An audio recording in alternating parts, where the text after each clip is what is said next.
Su sustancia está hecha de evocación, recuerdo, rememoración y de lo que toma del porvenir. Porque es una parte fundamental de nuestra identidad. Somos nuestra memoria. El programa de Lina que nos lleva de viva voz con los especialistas. ¿Qué tal? Muy buen día. Esto es Radio INA y desde aquí los saludamos José Ángel Domínguez y Rita Abreu. ¿Cómo estás? Muy buenos días, encantado de saludarte, Rita, y a todos los amigos que nos escuchan y tal vez nos ven. La Secretaría de Cultura y el Instituto Nacional de Antropología e Historia los invitan a acompañarnos en la emisión de la serie Somos Nuestra Memoria. Así es, José Ángel. Pues en esta ocasión contamos con la presencia del licenciado Saúl Escobar. Nos da muchísimo gusto tenerlo aquí esta mañana. Muchas gracias, qué amables. Nos es muy grato dirigirnos a usted, licenciado Saúl Escobar Toledo, para hablar en esta ocasión del tema Diplomado de Historia del Siglo XX Mexicano. Bienvenido, muchísimas gracias por su tiempo y su disposición. Gracias a ustedes. Pues se trata del 12º diplomado, pero quisiéramos conocer un poco la historia de este evento que se realiza cada año con mucho éxito. ¿Cómo nace este diplomado del siglo XX mexicano que tiene una acotación, como un título, ¿no? Un subtítulo que se llama Señas de Identidad? ¿Cómo nace?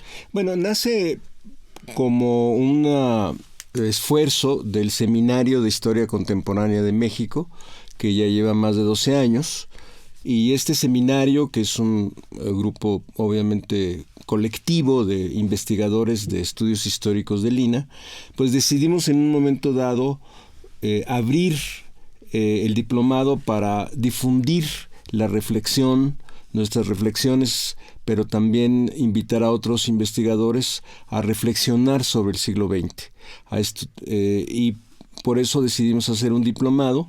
Incluso publicamos un libro que se llama Reflexiones sobre un siglo enorme, que está publicado por el INA, y la intención era pues que nuestros conocimientos, nuestros ensayos, nuestras reflexiones, pues no se quedaran solo dentro de los marcos de la Dirección de Estudios Históricos y las publicaciones que hubiéramos podido hacer, sino que también se abriera a un público amplio, a un público joven, a un público de estudiantes, pero también de trabajadores, de personas interesadas en la historia, que no necesariamente son especialistas, pero que pueden ser atraídos por este tipo de reflexiones. Entonces, con el objeto de difundir, de divulgar y de hacer más extensiva la reflexión sobre la historia del siglo XX, fue que decidimos iniciar este diplomado. Y la respuesta fue muy buena, fue muy importante, y con base en ello hemos decidido hacerlo ya cada año en estos últimos 11 años, este sería el 12º año, y cada vez que hemos abierto el diplomado, pues llega gente nueva. Y nosotros también hemos renovado el programa, no siempre ha sido el mismo, no siempre tampoco se ha llamado igual. Por ejemplo, el año pasado lo llamamos en una reflexión sobre la Constitución de 1917, porque se cumplían 100 años de la Constitución de 1917. Entonces pusimos como eje la Constitución para hacer una reflexión del siglo XX mexicano. Fue en ese sentido un enfoque un poco más específico de cómo la legislación mexicana que se desprende de la Constitución pues ha determinado y ha sido un factor de disputa política, de debate, pero también ha permitido regir al país de una manera u otra en un sentido específico, ¿no? En algunos casos en un sentido muy mexicano, muy particular a la realidad mexicana. En otros, bueno, obviamente pues un poco parecido a otros países de América Latina, pero esta reflexión nos permitió pues entender mejor las instituciones del país, las leyes del país, y a partir de ello el rumbo que ha tomado el país en los últimos años, desde la Constitución de 1917, con todos los cambios que ha sufrido también, ¿no? No fue una visión jurídica, fue una visión basada sí en algunos instrumentos jurídicos, pero sobre todo con un enfoque histórico. Y bueno, mezclábamos esto también con unas reflexiones más amplias sobre el país. No nos quedábamos solo en las leyes y las instituciones, pero sí tuvo como eje la Constitución de 1917. Y ahora, en cambio, hemos escogido un enfoque distinto, un enfoque más general, un enfoque que nos haga pensar un poco qué estamos haciendo en el país hoy y cómo ubicarnos dentro del país. Y por eso le hemos puesto señas de identidad, un poco para recuperar o tratar de recuperar pues nuestra identidad y nuestra propia permanencia en este siglo XXI a partir de lo que hemos vivido en el siglo XX. Un problema una circunstancia esta de la identidad nacional que ha atraído el pensamiento de filósofos, estudiosos a lo largo de estos últimos 120 años prácticamente, licenciado. Pero nos habla usted de cosas muy interesantes desde el primer diplomado que se dio hace 12 años y del cual usted también estuvo ahí presente. ¿Se acuerda quién participó? ¿Cómo estuvo? ¿Quiénes vinieron? ¿Es solo nacional, por ejemplo, o también hay invitados internacionales? No, es sobre todo invitados nacionales. Uh-huh. No hemos tenido la oportunidad de traer invitados extranjeros, pero sí hemos traído investigadores del propio instituto de otras partes del país, por ejemplo de Yucatán.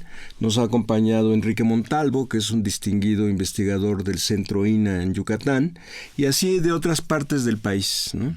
Han venido de Puebla, de Morelos, del norte del país. Entonces hemos estado en contacto con los centros INA del resto del país para invitarlos a participar en este diplomado. A la reflexión. Y me decía usted que antes de entrar a esta charla, que no nada más son historiadores y antropólogos, sino que en su caso personal, por ejemplo, usted es economista y sin embargo anda en estas historias. Sí, bueno, es interdisciplinario, digamos, ¿no? Sí, tratamos de que sea interdisciplinario, no solo porque los maestros, los ponentes, los participantes tienen distintas carreras profesionales, sino también por los enfoques. No es un diplomado que se centre solo en la historia política del país o en la historia económica o en la historia social, sino también en la historia cultural del país y también incluso en los movimientos demográficos que ha vivido el siglo XX. Entonces tratamos de hacerlo muy diverso para que los estudiantes tengan una visión lo más integral posible y lo más diversa de la realidad que ha vivido el país en este siglo pasado y incluso en lo que va del XXI. Un siglo grande, Rita. Así es, ¿no? Yo creo que un siglo que sí se antoja mucho abundar en muchos acontecimientos. Es un evento de 6 meses, está pensado, es un diplomado de 6 meses con 60 participantes investigadores, más o menos es el promedio. Sí, tratamos de llenar los requisitos fundamentales que se piden para un diplomado de este tipo. Son 27 sesiones de 4 horas cada uno, uh-huh. Y con eso cumplimos el número de horas que se requiere para que el diplomado tenga un valor curricular. Uh-huh. Se les puede entregar una constancia a los alumnos y ellos pues lo puedan meter como un elemento para su currículum y de esta manera, bueno, enriquecer su formación profesional. Licenciado Saúl Escobar, parecería tal vez una perogrullada, pero nos gustaría saber y que le comentara a nuestras audiencias, desde su punto de vista, ¿por qué es importante conocer la historia mexicana de este siglo XX que acaba de terminar o que algunos dicen que apenas acaba de terminar? No, al contrario, creo que es una pregunta muy polémica que da pie a muchas reflexiones. En primer lugar, porque casi todos los que vamos a asistir a este diplomado como profesores o como alumnos, hemos sido al mismo tiempo observadores y participantes del siglo XX, lo hemos vivido. Claro, llega gente muy joven, pero pues todavía no tan joven como para que no haya vivido el siglo XX o haya nacido en el siglo XX. Y esta calidad de observadores y participantes, de haber vivido el siglo XX, a diferencia del resto de la historia de México del siglo XIX, del siglo XVIII, etcétera, pues nos da un papel específico. No hace que este siglo sea pues inmune a nuestra propia vivencia, a nuestra propia forma de haberlo visto, a nuestra forma de habernos reflejado en él. Contribuido. Y contribuido de alguna manera. Fuimos también participantes de esa historia. No importa lo que hayamos hecho y no importa si somos famosos o no somos famosos, somos parte de ese siglo XX, ayudamos a construir ese siglo como lo estamos haciendo ahora en el XXI. Entonces esa calidad hace que la reflexión histórica sea muy particular, ¿no? Necesitamos al mismo tiempo una cierta lejanía, una cierta desapego para no creer que lo que nosotros vivimos es la historia del país, pero al mismo tiempo nos ayuda a entender mejor algunos fenómenos que se presentaron durante ese siglo, ¿no? Entonces, esta calidad de participantes y al mismo tiempo estudiosos del siglo, pues es una cuestión que merece un tratamiento específico y en el diplomado tratamos de resolver este problema. Y una de las formas de resolverlo en este caso fue a través de esta reflexión sobre las señas de identidad, ¿no? Es decir, tratamos de que como vivimos ese siglo, busquemos en la historia del siglo cuál fue o cuál puede ser nuestra situación, nuestra identidad dentro de esta historia del siglo XX mexicano. No porque queramos o pensemos que todos los mexicanos tenemos una sola identidad, sino precisamente porque todos los mexicanos somos distintos. Buscando en la historia podemos encontrar, de acuerdo a nuestra diversidad, nuestro lugar en este país. Esa es un poco la idea del título del diplomado y también de la intención del diplomado. Está basado el título en una novela española de Juan Goytisolo que se llama Señas de Identidad, que es un poco eso.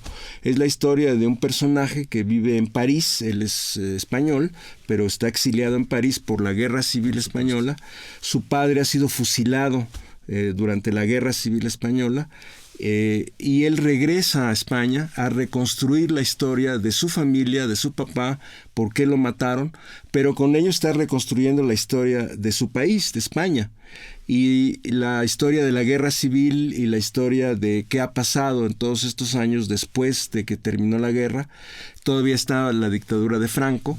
Entonces, toda esta reconstrucción de la historia es precisamente porque él trata de buscar sus señas de identidad. La suya propia. La suya propia en función de su origen familiar, de su exilio en París, de lo que ha hecho fuera de España, pero también de por qué trata de regresar a España y entender a España ahora que regresa, ¿no?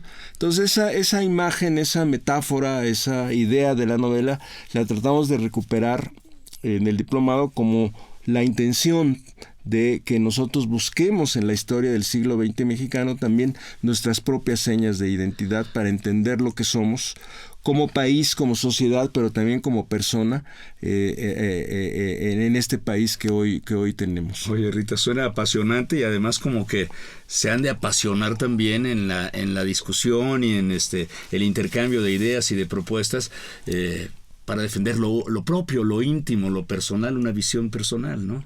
Bueno, lo que pasa es que los profesores a veces sí son muy, insistentes en...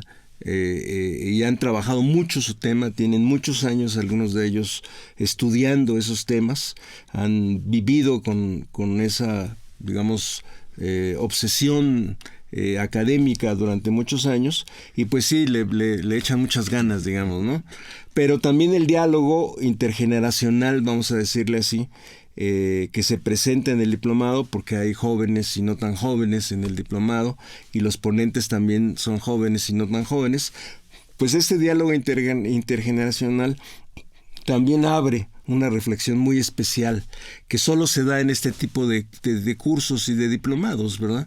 Porque en un libro, no sabes cuál va a ser la reacción del lector, pero en un diplomado pues sí hay posibilidades de este diálogo y a veces los que tenemos un poco más de años pues nos sorprendemos de la visión que tienen los más jóvenes y los más jóvenes también nos preguntan por qué pensamos como pensamos los que hemos vivido algunos acontecimientos del siglo XX que ellos no vivieron. Claro.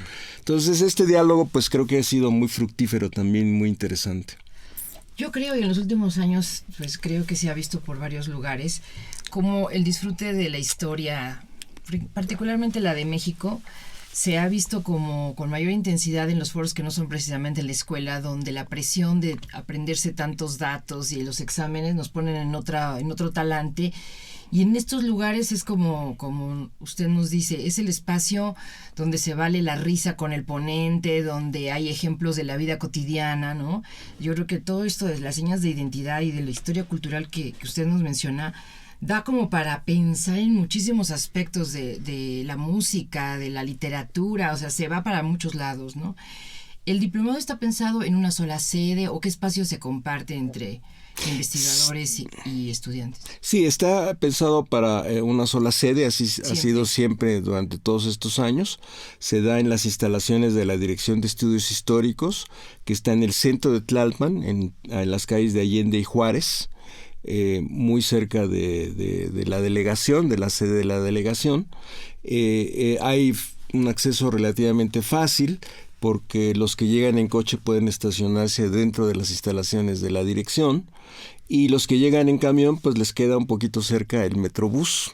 Yo mismo lo he tomado, y les queda por otro lado la avenida San Fernando, que también está más o menos comunicada.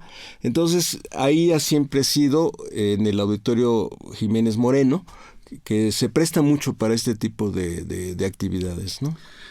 Licenciado Saúl Escobar, nos habla usted de este diplomado del siglo XX mexicano, Señas de Identidad, su 12ª edición, ahora con esta particularidad, pero de todos los especialistas que participan de distintos lugares de la República, ¿siente usted que un espacio como este resuelve inquietudes académicas, por ejemplo? ¿Se pueden dirimir ahí estas circunstancias de alguna manera y es positivo para estos estudios, digamos? Nuestra intención es que no se resuelvan, sino que se creen nuevas, que se creen nuevas preguntas, que surjan nuevas inquietudes, que se planteen preguntas que antes no se habían formulado, que los alumnos digan, ay, yo nunca había pensado en esto, o yo nunca había sabido que esto había sucedido de esta manera, o nunca había escuchado esta interpretación de la historia, o nunca había, digamos, leído este texto.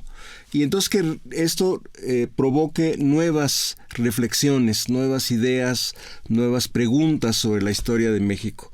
Ese sería nuestro ideal, nuestra intención, porque como usted dice, como no es un curso escolarizado exactamente, que tenga que cubrirse y una calificación y un examen, sino que lo que se requiere para dar la constancia es asistencia, y por el otro lado un ensayo final libre en donde el estudiante reflexione sobre el tema que quiere, pero desde luego que tenga que ver con la historia del siglo XX mexicano. Pues la intención, más que cumplir con que un aprendizaje de lo que ahí se dice, es más bien que el estudiante pues sembrar inquietudes, se proponga una nueva visión del siglo XX. O abundar, seguir leyendo, porque usted nos hablaba que incluso tienen publicaciones como reflexiones sobre un siglo enorme, ¿no? Sí. Lo digo por los que no podríamos asistir y nos morimos de ganas de escucharlos, de saber cómo están proponiendo los temas, hacia dónde encaminamos los cuestionamientos nuevos que hay que hacer. Sí. ¿Hay solamente un libro o se piensan hacer varios libros sobre? Bueno, tenemos un libro que es nuestro libro básico, pero desde luego esto no cubre toda la temática del diplomado, porque obviamente es muy amplia. Entonces pedimos a cada ponente que, además de su presencia y además de exponer su clase, nos recomiende una pequeña bibliografía, un texto breve, para que los estudiantes lo puedan consultar. Y esto se hace pues ahora a través del internet, ¿no? Tenemos sus correos y les mandamos los textos, ¿no? Y de esta manera ellos enriquecen su bibliografía, enriquecen sus lecturas y están más o menos actualizados con, digamos, las últimas producciones, los últimos ensayos que los propios ponentes han elaborado y que nos entregan para que los estudiantes lo tengan en sus computadoras, en sus manos, a su disposición. Qué interesante, pero licenciado Saúl Escobar, hablando de el tema de este diplomado, señas de identidad. Es un tema espinoso, contradictorio, complejo, en un siglo enorme, como ustedes lo califican. ¿Qué podría ser? ¿Cuáles serían esas características que podrían aportar a la identidad las mexicanos, mexicanas, ¿no? Un siglo como en el cual hubo una constitución, una expropiación petrolera, un movimiento del 68, los sismos del 85 y del 2017. ¿Qué, a su juicio, qué características o qué elementos tendrían que considerarse indispensables para hablar de identidad mexicana? Sé que es un tema complejo. Bueno, la idea es que no definamos la identidad mexicana, sino la diversidad de lo que ha sido México en este siglo y en lo que va del 21. Más que buscar una idea única o abarcadora de todo el siglo, que domine toda la historia del siglo, o que sea, digamos, la idea que predomine sobre las demás, lo que buscamos es abrir un conjunto de visiones para que el estudiante pueda encontrar en el siglo XX muchos elementos para entender al país, ¿no? Como dije hace un rato, lo que buscamos no son respuestas acabadas, sino muchas preguntas, ¿no? Incluso por eso hay una sesión dedicada exclusivamente a los años de oro del siglo del cine mexicano, impartido por una gran especialista en este tema, Julia Tuñón, claro, que ha escrito varios libros. Sí. Y ¿por qué el siglo, el cine mexicano? Bueno, porque el cine mexicano es parte de nuestra conciencia nacional, ¿no?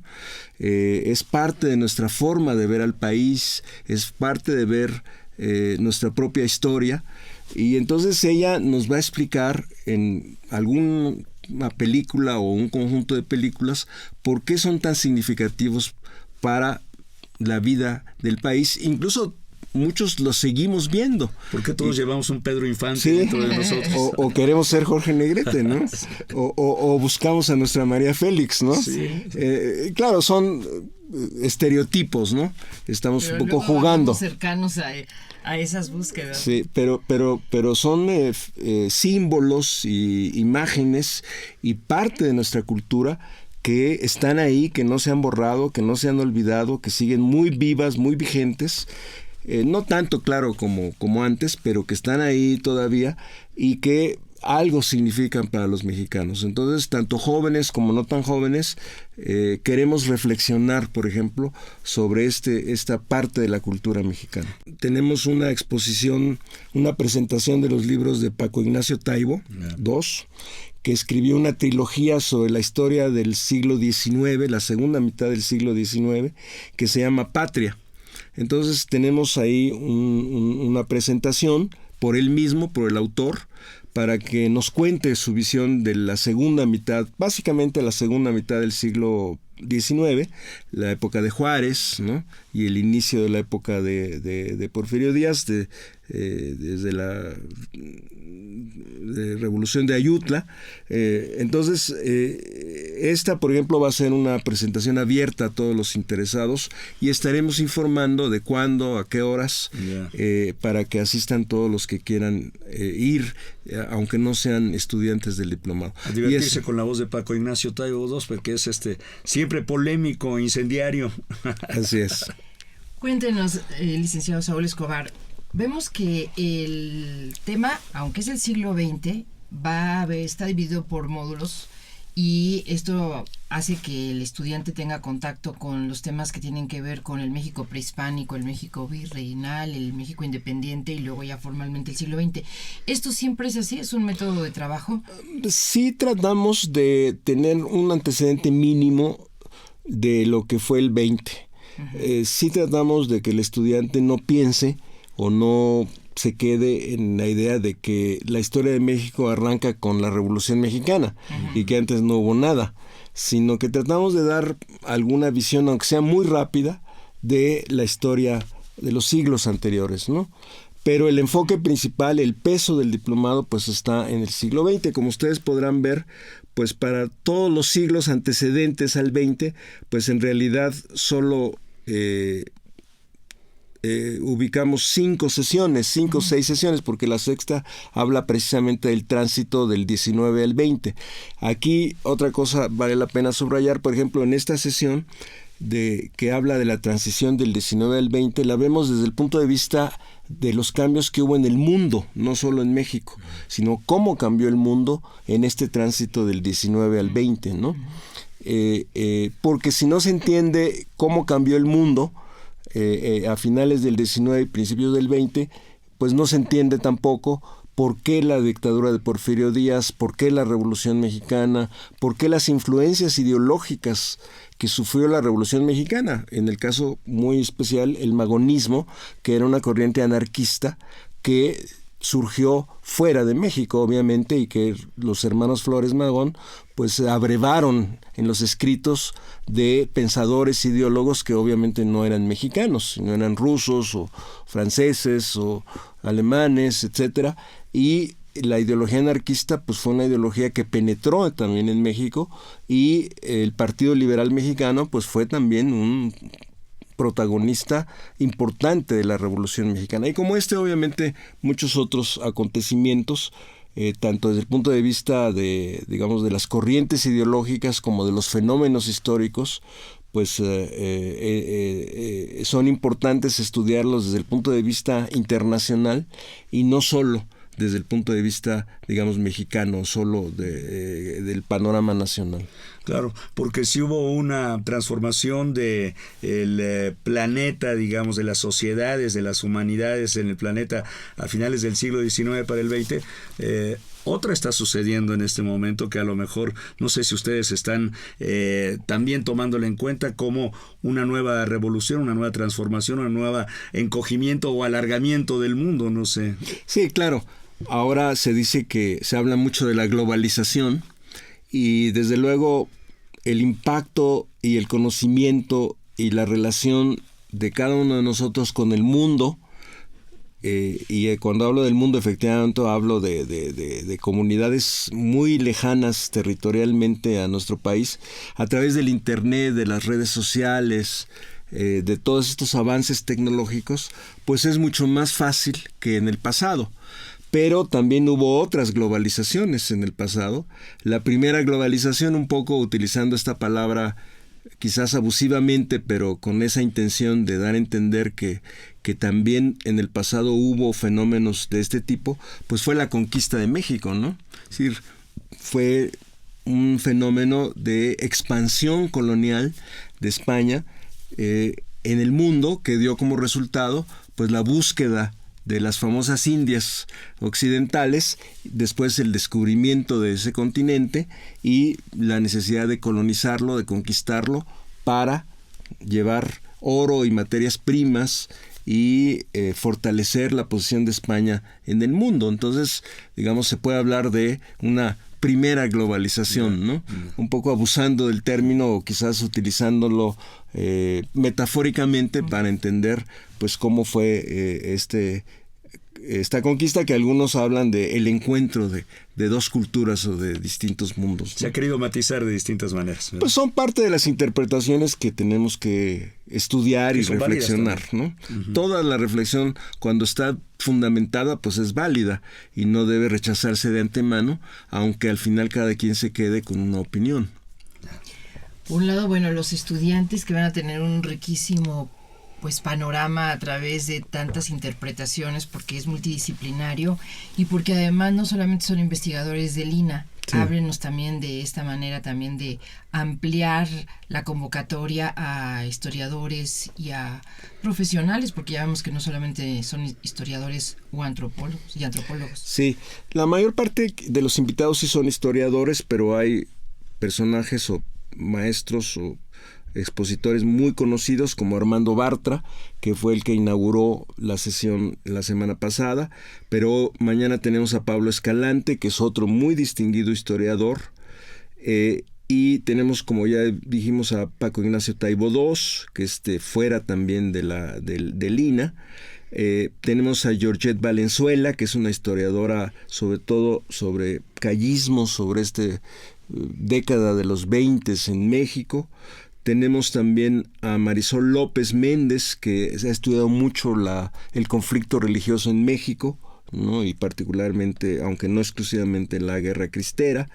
Y concluimos, para no hacer la lista muy larga, con un historiador muy conocido, de lujo, que es Lorenzo Meyer, que también pues no trabaja en el INA, pero ha participado en varios diplomados y nos ha permitido escuchar sus puntos de vista durante varios años, ¿no? Pero claro, el peso o el mayor número de expositores es, digamos, local, es del INA, del Instituto Nacional de Antropología Histórica y particularmente de la Dirección de Estudios Históricos. Pues les recordamos que estamos conversando con el licenciado Saúl Escobar. El tema en esta ocasión es el Diplomado de Historia del Siglo XX mexicano, que lleva por nombre Señas de Identidad. Gracias por acompañarnos. Así es, muchas gracias. Qué bueno que estamos platicando con el licenciado Saúl Escobar. Yo creo que tienen pues muchísimos interesados este diplomado. De verdad que a mí se me antoja muchísimo hasta ser oyente de alguna de las sesiones. Quisiera que también nos mencionara algunos otros investigadores destacados a lo largo de 12 años, porque ya 12 años ya es... Se dice fácil, pero... Sí, ya es un clásico, como dirían por ahí. Pues eso esperamos, sí, que... Convertirlo, ¿verdad?, en un referente. Es en un referente, claro. Bueno, por ejemplo, otro personaje otro maestro, otro profesor que nos ha acompañado durante todos estos años es un historiador también muy famoso ahora, que se llama Pedro Salmerón, que ha escrito muchos libros sobre el villismo, sobre la Revolución Mexicana, que escribe regularmente en La Jornada, y que es muy activo en sus conferencias, en sus exposiciones, y pues gracias a él hemos también contado con su participación y sus puntos de vista a lo largo de muchos años.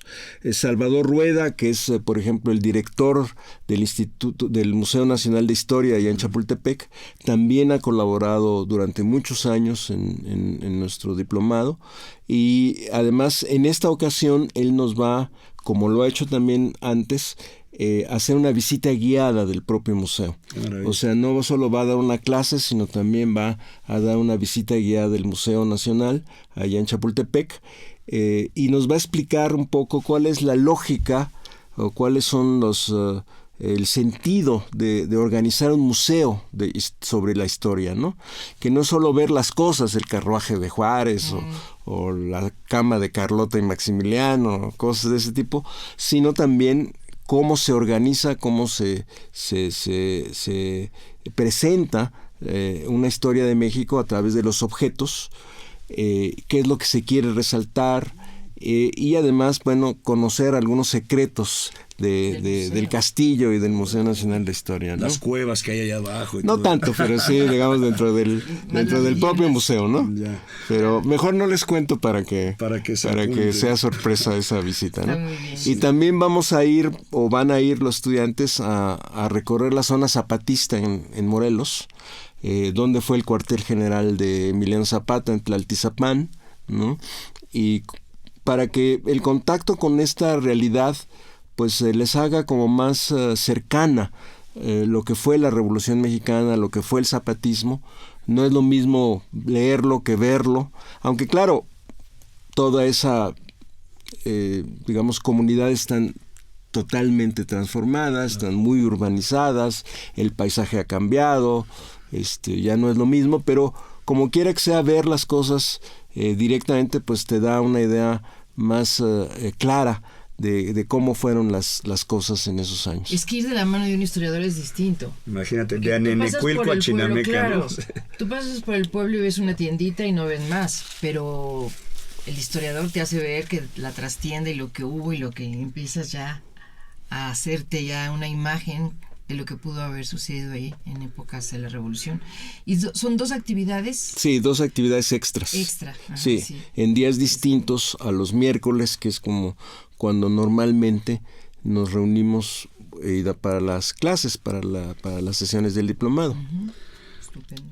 regresando un poco a la cuestión de identidad y sabiendo que es el tema de este diplomado, pero pues aprovechando que está usted aquí, licenciado Escobar, preguntarle sus puntos de vista, porque hablaba ahora, por ejemplo, de la comunicación, ¿no? El tema de las nuevas tecnologías de la comunicación, que también inciden en cómo nos vemos, cómo nos observamos a nosotros mismos. Sabemos, o qué diría usted, la identidad es un proceso que está constantemente cambiando.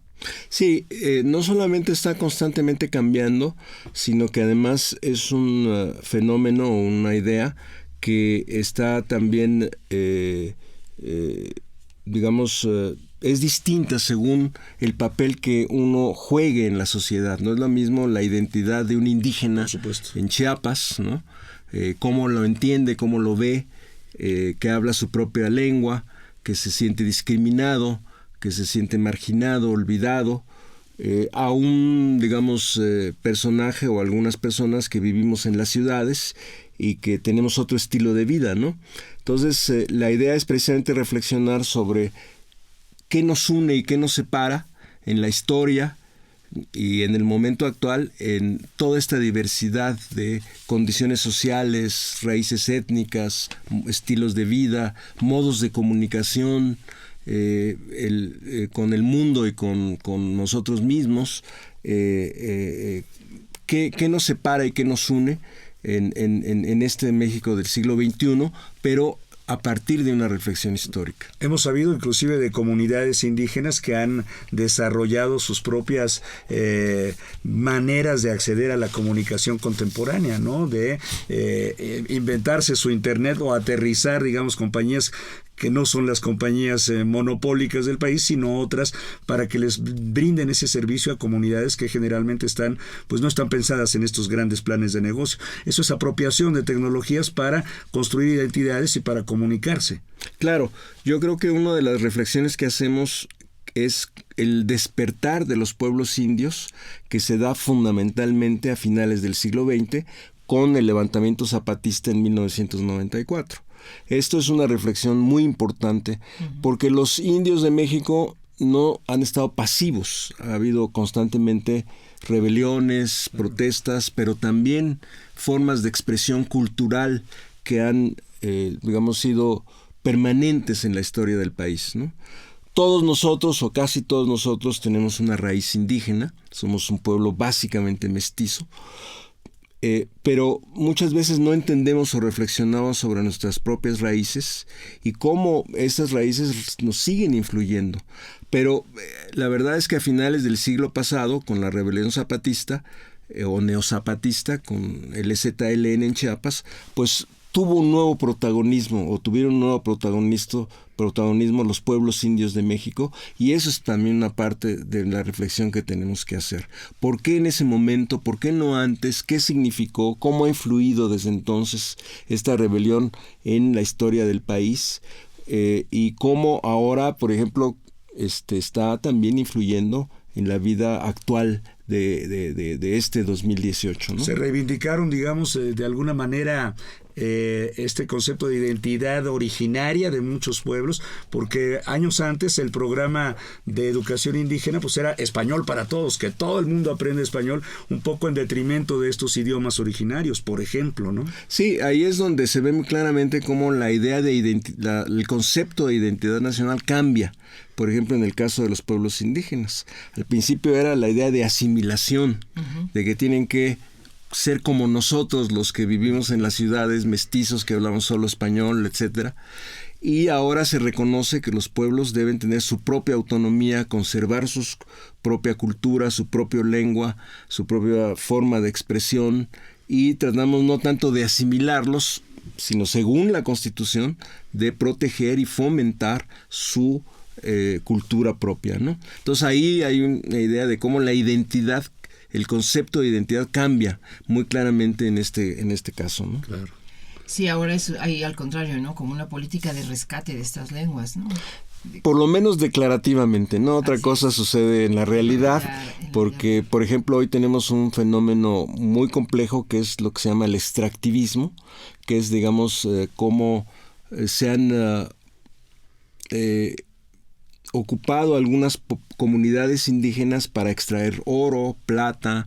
Se han tratado de instalar empresas eólicas o presas que han sumergido pueblos enteros, y eso ha provocado también una reacción en los pueblos indígenas y en general en las comunidades campesinas, ¿no?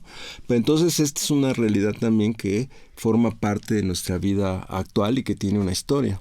¿El mundo indígena ha sido un tema central, así como en este caso es la identidad en el siglo XX, como fue la Constitución el año pasado? Sí, desde luego que ha sido un tema permanente.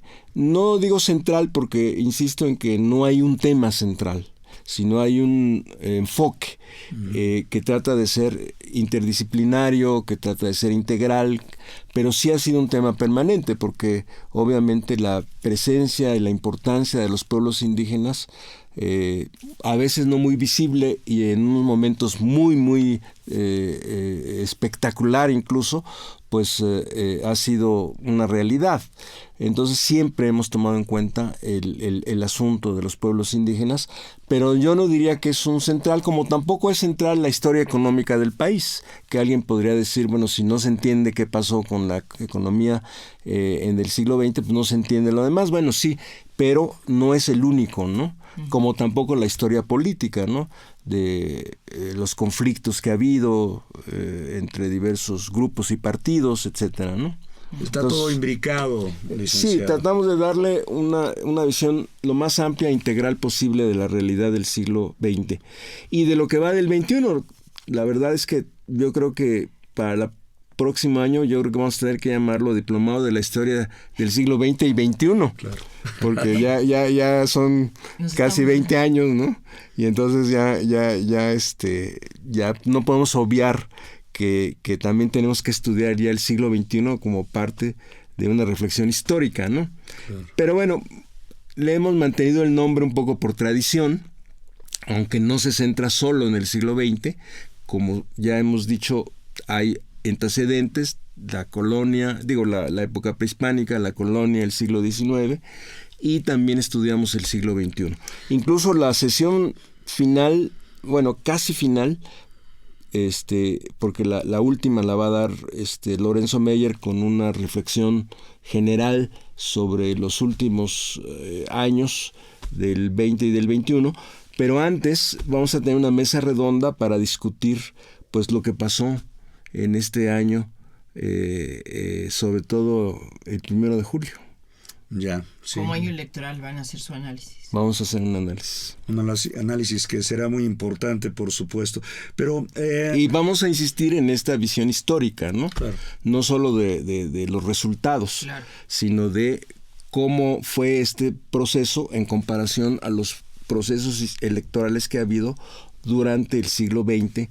Y lo que va del 21. En este mismo proceso electoral que se avecina va a haber una cuestión, digamos, diferente en el sentido de, y viene a cuento con algo que me venía rondando, en un siglo en el que la palabra y el objeto televisión ha sido tan importante en la comunicación humana, en la comunicación instantánea, las migraciones globales. En este año electoral muchos mexicanos que radican en Estados Unidos van a poder votar, lo cual es, por ejemplo, inédito.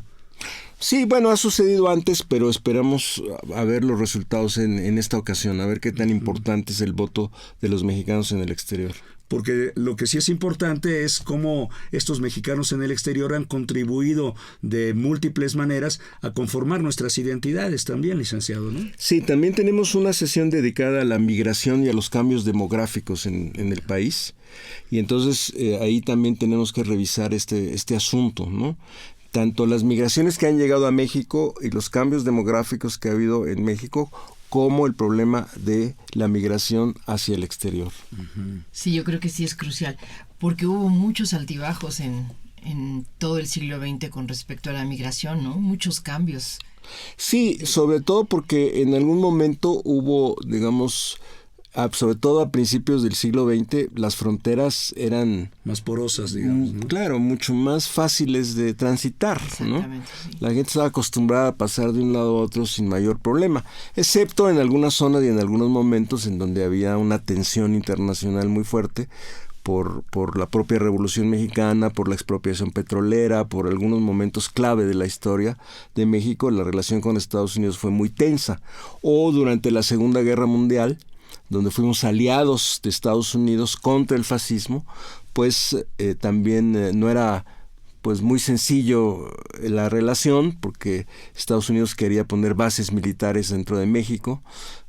Nosotros nos opusimos. El general Lázaro Cárdenas, en ese momento ya expresidente, se convirtió en un factor muy importante para ayudar y detener al mismo tiempo la colaboración con Estados Unidos, para que no se les pasara la mano, ¿no?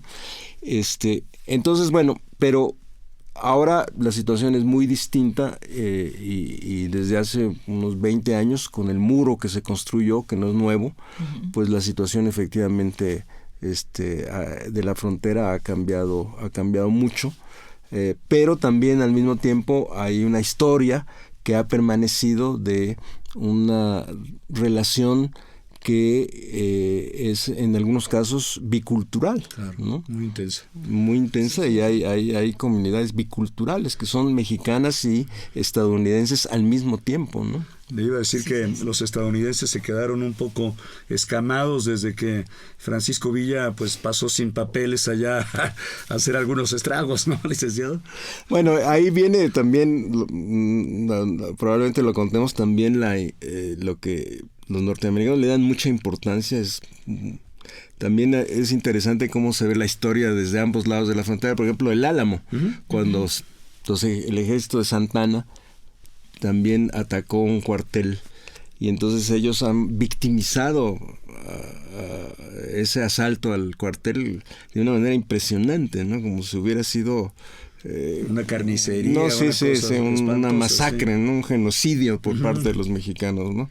Y bueno, la verdad es que con ello quizás tratan de justificar que se quedaron con la mitad del territorio después de ese pequeño incidente, ¿no? Así es. Qué interesante, la historia siempre nos lleva... Sí, es que cada aspecto da, ¿no? Para pensar mucho, reflexionar, leer mucho.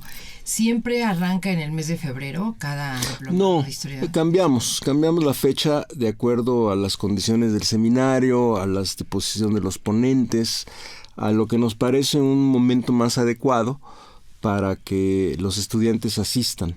Entonces sí hemos cambiado la fecha, pero no mucho. A veces empezamos en finales de enero, a veces a principios de marzo, pero siempre en los primeros 3 meses del año. Ya. Otro tema interesante que a los mexicanos tengo la impresión de que nos preocupa en muchas ocasiones es, por supuesto, la seguridad, pero también la salud y los fenómenos de salud que se han dado en el siglo mexicano, por ejemplo, epidemias y demás. ¿Se aborda este tipo de eventos en particular en el diplomado? Se aborda lateralmente, pero sí tenemos una exposición sobre algunos temas relacionados con la salud. Aunque no, insisto, no es un tema central, pero sí, por lo menos lateralmente se aborda el asunto. Y hay un tema que se me olvidó mencionar, pero que también es muy importante, que es la idea del patrimonio cultural, ¿no? Es decir, ahí bueno, obviamente es un tema muy cercano a nosotros, porque el Instituto Nacional de Antropología Histórica, pues es, digamos, oficialmente, según la ley, según la Constitución, según nuestras propias normas, el encargado de proteger, divulgar, difundir nuestro patrimonio histórico. Entonces le dedicamos una sesión especial a cómo ha sido esta idea de proteger, difundir el patrimonio histórico, cuáles han sido sus momentos, digamos, estelares, centrales, cómo ha cambiado la idea de esta protección y difusión, y cuál es, digamos, la situación un poco actual, ¿no? Con un especialista que además ha sido secretario técnico del instituto, que es Wolfi Cotton, y que también ha sido muy reconocido. Incluso hace algunas semanas la Ciudad de México le otorgó una medalla por un reconocimiento por haber participado en la elaboración de la Constitución de la Ciudad de México en el capítulo de protección del patrimonio cultural. Que también tiene que ver con nuestra identidad. Qué orgullosos nos sentimos los mexicanos, por ejemplo, cuando escuchamos El Cielito Lindo o El Son de la Negra. ¿Qué pensamos los mexicanos cuando vemos las noticias de que el penacho de Moctezuma está en un museo austriaco y este tipo de cosas, licenciado? No, pero además hay que decir que digamos, la cara que presenta México al mundo cuando los turistas vienen a México. Bueno, muchos van a la playa, pero muchos también van a ver nuestro patrimonio histórico, nuestros museos, nuestras ruinas arqueológicas, nuestras inmuebles de valor histórico colonial. Entonces esa es la cara de México para el turismo y muchos vienen por eso, ¿no? Porque en sus países no hay eso, ¿no? O si lo hay, algunos peruanos también vienen que tienen un patrimonio histórico muy importante, pero digamos la inmensa mayoría, sobre todo norteamericanos, pues es una revelación, ¿no? Es algo que les impresiona mucho.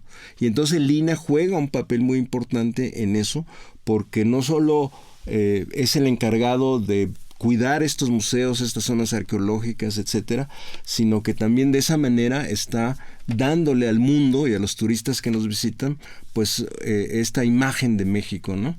Entonces, pues también por eso el tema del patrimonio cultural es muy importante, ¿no? Sobre todo ahora que en este 2017, después de los sismos, pues hubo daños estructurales en muchísimas edificaciones patrimoniales a lo largo y ancho del país. Menuda tarea la que tiene el instituto. Sí, ya hemos hablado con el director y sí es una tarea que va a requerir tiempo, recursos y mucha participación de toda la comunidad del instituto.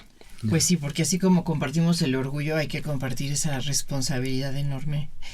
Bueno, para tener una idea, licenciado Saúl Escobar, el que asiste a este diplomado va a tener a un investigador, a un experto en el tema durante 4 horas en una exposición, va a tener un espacio para preguntas. ¿Cómo es la mecánica de cada sesión? Sí, la mecánica de cada sesión es que al principio hay una exposición por parte del profesor designado, pero dejamos un espacio bastante amplio de tiempo para que haya una interrelación con los alumnos, haya preguntas, incluso algunas veces vamos a propiciar temas a debate, vamos a plantear preguntas, vamos a plantear, una discusión entre 2 investigadores sobre un mismo tema, para que los estudiantes participen un poco en este debate, ¿no? Mesas redondas, como la que se va a organizar casi al final del diplomado. Entonces la idea sí es que sea un diplomado, como se dice ahora, muy interactivo, ¿no? En donde haya mucha participación de los estudiantes y no sea solo llegar, escuchar y ya irse, ¿no?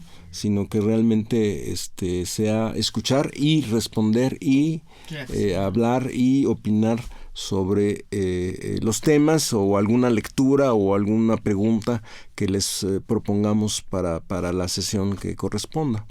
Licenciado Saúl Escobar, ¿está usted participando en este seminario nada más como organizador, coordinador, o también va a abordar algún tema de su especialidad de la cuestión económica y política en nuestro país? Sí, también participo no solo como coordinador, sino también como ponente en 2 temas que he trabajado durante muchos años, que una es la historia del movimiento obrero en México. Tengo un libro publicado sobre eso. Y, ¿cuál es, por favor? Se llama La historia del movimiento obrero en el siglo XX mexicano, ¿no? Es libro editado por la UNAM, okay, ¿no? Y también participo en la parte de historia económica en lo que llamamos la crisis de la economía mexicana y el fin del modelo, que fue el modelo, le llamamos así porque a finales de los años 70, principios de los 80, se rompe el modelo que llamó la atención mundial y que trajo a México años de estabilidad y crecimiento económico muy importantes, que se presentó básicamente entre los años 40 y los años 70. Entonces fueron 30 años de expansión, de estabilidad económica, de prosperidad, de crecimiento del empleo, de crecimiento de los salarios, de la creación de una clase obrera nueva, de la expansión de las ciudades. ¿Un modelo desarrollista es como se llama? Un modelo que puede decirse basado en el desarrollismo, ¿no? Sobre todo en el mercado interno, aunque también hubo exportaciones. Y entonces todo eso ha sido motivo de mucha discusión y de mucho análisis, pero llegó un momento en que se atoró, empezó a a entrar en crisis y surge un nuevo modelo económico. El modelo neoliberal. Que es lo que comúnmente se llama como el modelo neoliberal, ¿no? Aunque hay un periodo de transición ahí entre uno y otro, que es una transición muy dolorosa, que son los años 80, que los que lo vivimos pues, sabemos lo que es una crisis, ¿no? Porque realmente fueron años muy, muy difíciles para el país, aunque también ahí hay una historia porque se habla de la década perdida de América Latina. No solo México, sino prácticamente toda América Latina vivió en los años 80, años muy, muy difíciles desde el punto de vista económico. Qué maravilla. Sí, es fascinante porque yo creo que cada década, si uno piensa en los años 20 del siglo XX, bueno, es así una agitación cultural, es un movimiento intenso, está el Charleston. Vasconcelos y el Charleston y la música, sí, para mí creo que sí es muy importante que precisamente bailes y cambios de moda para las mujeres, cosas que sucedían muy importantes, pero cada década tendría así algo que hizo girar las mentalidades o que hizo que entendiéramos o que nos confundiéramos, porque es verdad que cuando uno lo vive, como el movimiento zapatista que usted nos mencionaba de los años 90, se prestó como a tantas interpretaciones y a muchos momentos de que no estábamos entendiendo bien lo que está pasando. A veces sí la distancia en años es la que nos permite contemplar y poder analizar y saber ¿qué queda de ese movimiento? ¿Qué es lo que hay que rescatar y qué es lo que hay que aprender? O algo tan importante como el voto a la mujer en México, exacto, licenciado, sí. ¿no? Y que ha sí, cambiado la faz de nuestro país también. Sí, hay una sesión especialmente dedicada al tema de la mujer en la historia de México, donde se analiza, pues básicamente dos asuntos. Uno, la participación de la mujer en la política y este asunto del derecho al voto. ¿Por qué tan tarde? Sí. ¿No? Para una muchacha que hoy tiene 18 años, decirle que la mujer apenas hace unos cuantos décadas tuvo derecho al voto le parece una cosa increíble, ¿no? Sí, incomprensible, porque pues ella siempre ha tenido ese derecho, ¿no? ¿Por qué tan tarde? ¿Por qué no antes? ¿Por qué no después? ¿Cuál fue la condición para que se le otorgara el voto? ¿Cuáles eran las razones que se daban para darlo o no darlo? ¿Cuál era la imagen de la mujer en la política, ¿no? Y por el otro lado también para entender el surgimiento de lo que se llamó el feminismo en México y en el mundo, pero particularmente en México, cómo surge, cuáles son sus expresiones, cómo está un poco la situación actual. Entonces también hay una sesión del diplomado para reflexionar sobre este asunto, ¿no? No podría no haberla, definitivamente. Sí, no podría no haberla. Se observa precisamente en el listado de participantes varios nombres de mujeres, desde Rebeca Monroe, que ya la tuvimos aquí en este espacio, Esther Acevedo, Lilia Venegas, que también la hemos tenido por acá. ¿Se cuida que sea como una mitad masculina, una mitad femenina en los expositores? No tanto por cuotas, sino más bien por lo que han trabajado, ¿no? Realmente en estudios históricos, pues la presencia de las investigadoras es dominante, es muy numerosa, entonces ahí pues más bien es muy fácil incorporarlas porque su trabajo ha sido muy notable, muy persistente, muy conocido, y entonces pues no necesitamos realmente fijar cuotas, surge como de manera muy natural. Pues resumiendo en los pocos minutitos que nos quedan, licenciado Saúl Escobar, y agradeciéndole muchísimo por su tiempo, su disposición a la charla, a hacernos llegar estas ideas y estas invitaciones a nuestras audiencias. El diplomado del siglo XX mexicano, ¿cómo lo resume finalmente? Y nos encantaría escuchar una invitación personal de su parte. Bueno, yo creo que deben ir a este diplomado todos aquellos que les guste la historia, que disfruten de las narraciones históricas, que les guste reflexionar sobre el pasado y su relación con el presente, y que vean en la historia una manera de entender su vida actual, de entender sus raíces familiares, personales, como pueblo, como país, como sociedad, y que busquen y tengan muchas preguntas que hacerse de por qué estamos como estamos, de por qué los problemas que tenemos hoy son a veces muy dolorosos, muy difíciles, muy complejos, y que traten de encontrar una respuesta para no solo entenderlo, sino también participar activamente en la vida social y política del país y de esta manera aportar su propia contribución basada en este razonamiento, en una idea elaborada a partir de la reflexión, y contribuir a cambiar este país en lo que ellos consideren que deba cambiar, y contribuir también a una sociedad más justa, a una sociedad más democrática, a una convivencia más armoniosa y más constructiva entre todos los mexicanos, a una relación también más constructiva y mejor con todos los pueblos de la tierra, incluyendo nuestros vecinos del norte y del sur también, que no debemos olvidar. Luego no volteamos hacia allá. Hacia Latinoamérica y hacia Centroamérica. Pero ¿es usted optimista en que estas transformaciones pueden lograrse? Bueno, siempre hay que estar optimista de que no hay mal que dure 100 años, como dice el dicho, ¿no? Siempre la historia nos debe enseñar que hay siempre sorpresas, cosas que no habíamos visto y de repente surgen, pero también que las sociedades son básicamente los protagonistas centrales de la historia, que las cosas no suceden por mandato divino, porque así lo quiso el cielo, ni tampoco porque alguien se equivocó, un gobernante, un príncipe, un dirigente, sino porque las sociedades van construyendo su propio destino a través del presente, que después se vuelve historia. Pues sí, hay que recordar que el diplomado es finalmente tener contacto con el conocimiento, con la información, y eso ya es abono para transformar, para sentir que tenemos elementos para cuestionarnos y pensar cómo pasar a una etapa donde no tengamos esos problemas dolorosos y que parecen irresolubles, ¿no? Creo que es muy, muy agradable pensar que existe esto, es decir, es la riqueza de todo un conocimiento, pues de cara a los que no lo tenemos. ¿Qué bibliografía nos podría recomendar? Bueno, tenemos ese libro que les acabo de decir, pero también tenemos, pues como insisto en que el diplomado abarca muchos temas, muchos periodos, Claro. es varios digamos una libros visión por cada tema. múltiple de la historia, pues no hay un solo libro que abarque. Claro.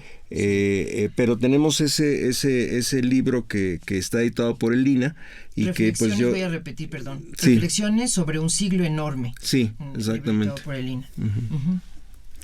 Por lo pronto. Y otra bibliografía que surgirá, una bibliografía extensa que surgirá pues durante todo el diplomado. Los De cada investigadores y ponentes compartirán con los alumnos pues, algunas sugerencias de lectura. Sí, quiero insistir en el caso del libro del siglo, se llama Lectura sobre un siglo enorme, el 20, Lectura sobre un siglo enorme, que fue coordinado por Carlos San Juan, que es investigador de estudios históricos, que es participante del diplomado, que también tiene muchos años, y que él se preocupó por coordinar el libro.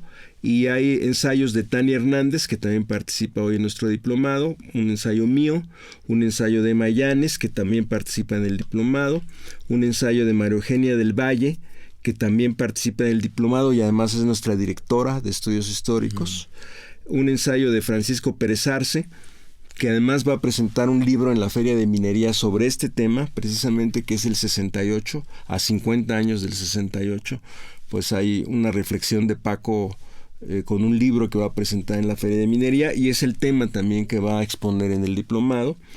De Carlos San Juan, que como dije fue el coordinador del libro y que también hace un ensayo en este texto sobre la última parte del siglo XX. Y bueno, este ha sido uno de los libros, digamos, básicos, ¿no? Pero precisamente porque cada año el enfoque es distinto, la bibliografía también va cambiando, ¿no? Claro. Entonces eso también es útil porque creo que para los propios investigadores pues les da acceso a textos que antes no conocíamos o que no habíamos tenido oportunidad de reflexionar, y eso también nos enriquece a nosotros como institución y como centro de trabajo, ¿no? Claro. Licenciado Saúl Escobar, y ya digo, para terminar, agradeciéndole muchísimo otra vez, con una nota amable, ¿cuál sería su momento favorito del siglo XX? Bueno, No en la tragedia, sino en la alegría y en la construcción, no sé. Bueno, yo creo que el mejor momento es el que vivimos actualmente, porque siempre es una oportunidad para reflexionar sobre lo que fuimos y para construir un futuro diferente. Pero desde el punto de vista, digamos, humano, sentimental, pues para mí el 68 marcó mi vida, como la de muchos mexicanos que teníamos, pues éramos estudiantes muy, muy jóvenes, en ese momento, y fue un acontecimiento pues digamos de una gran magnitud y de un gran dramatismo personal. Yo estuve en Tlatelolco el 2 de octubre del 68 y luego estuve el 10 de junio en la marcha de Corpus Christi de San Cosme, y bueno, esas vivencias pues todavía las tengo en mi recuerdo, ¿no? Trato de que desde luego esto sea parte de mi vida como historiador, ¿no? Y no tanto un asunto simplemente de una vivencia personal, pero desde luego sí forma parte de mi vida, ¿no? De mi biografía, digamos. Pues ahí está, qué interesante. Enhorabuena, muchas licenciado. Gracias. No, al contrario, muchas gracias a ustedes. Ojalá también se vuelva un libro, el de las señas de identidad, esta 12ª edición del diplomado, porque yo creo que sería muy interesante tener esto por escrito. Muchas gracias por su presencia aquí en Radio INA. Y así nos despedimos, ya llegamos al final. Mi querida Rita Abreu, un servidor José Ángel Domínguez, a nombre de Radio INA, pues damos por terminada esta emisión que fue posible gracias a la generosa participación del licenciado Saúl Escobar. Gracias. Gracias, por supuesto, también a nuestros radioescuchas por su atención y les sugerimos consultar más de nuestra producción a través de www.radio.ina.gov.mx. Trabajamos para usted en la realización, la Dirección de Medios de Comunicación, a través de la Subdirección de Radio INA, con Gabriela Marentes. En la producción, Evanibaldo Morales, en los controles técnicos y edición, Rubén Martínez. Gracias a todos y hasta la próxima. Gracias. Las opiniones y comentarios aquí expresados son de entera responsabilidad de quienes proporcionan la información y no representan necesariamente las opiniones de Radio INA ni comprometen el pensamiento editorial del Instituto Nacional de Antropología e Historia.